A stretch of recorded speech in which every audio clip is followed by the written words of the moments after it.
Welcome back to Movie Moshow. Today we are going to review the fantasy romance film, 3000 Years of Longing. If you like our content, don't forget to like and subscribe. We post multiple times daily. Spoilers ahead. Alethea Binney is a British expert in narrative theory who occasionally experiences demon-related hallucinations. Alethea buys an old bottle when visiting Istanbul, and she frees the djinn it contains.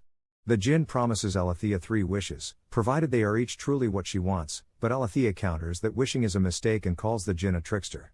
She informs him that as a small child, she created an imaginary friend in the form of a young boy and even envisioned his entire existence, which she recorded in a diary. However, she eventually opted to forget about him out of concern that her imagination would take over and overpower her. The djinn responds by telling her 3 stories about his past and how he came to be imprisoned in the bottle. The djinn narrates the tale of King Solomon courting the Queen of Sheba, his cousin and lover, and encasing the djinn in a bottle that is thrown into the Red Sea by a bird. Gultan, a concubine in Suleiman the Magnificent's palace, is the main character in the second story of the djinn. Gultan desires for Suleiman's son Mustafa to fall in love with her after discovering the djinn's bottle, and she later wishes to become pregnant with his child. Suleiman's favorite concubine, Hurrem Sultan, plots to put her son on the throne and persuades Suleiman that Mustafa is plotting to overthrow him, which leads to Mustafa's murder. The pregnant Gultan is likewise drowned to death on Suleiman's orders before she can fulfill her last desire, despite the djinn's efforts to save her. For more than a century, the djinn wanders the palace while the bottle is hidden, rendering him invisible. Murad IV almost became interested in him, but the latter enters a war and becomes into a cruel and brutal tyrant who eventually passes away from drinking. As the next sultan, his brother Ibrahim develops a passion for fat concubines. His favorite of them, Sugar Lump, slips and finds the bottle. The djinn then comes to her and cries out for her to make a wish. Sugar Lump considers the djinn to be a prankster and wants him put back in his bottle at the bottom of the Bosporus. The bottle is presented to Sfire, the Turkish merchant's wife, in the djinn's concluding tale after it is discovered in a gutted fish's guts in the middle of the 19th century.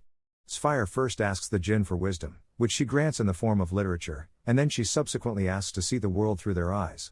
The djinn is becoming more and more encumbered by Sfire's presence and her newfound knowledge, despite her growing affection for him and the fact that she is now carrying his child. Sfire wants to forget she ever met the djinn, leaving him imprisoned and unknowable once again.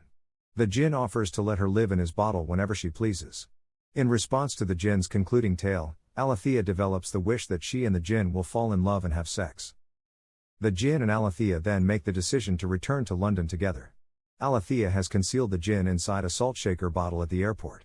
She has put the bottle in one pocket without the top and the top in the other, which activates the sensors as she passes through airport security.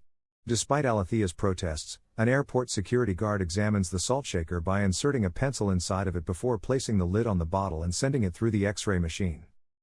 One day, Alethea notices that the djinn is steadily losing strength as a result of the interactions between his electromagnetic physiology and the city's cell tower and satellite transmissions. Her third and final one is to liberate the djinn so he can go back to the realm of djinn after she uses her second wish to help the critically ill djinn speak once more.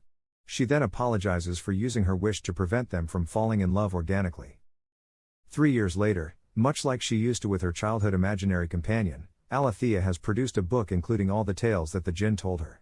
The now healthy djinn sees Alethea 3 years later and makes sporadic appearances throughout her lifespan despite her expectations that she would never see him again. Thank you for watching and don't forget to like and subscribe.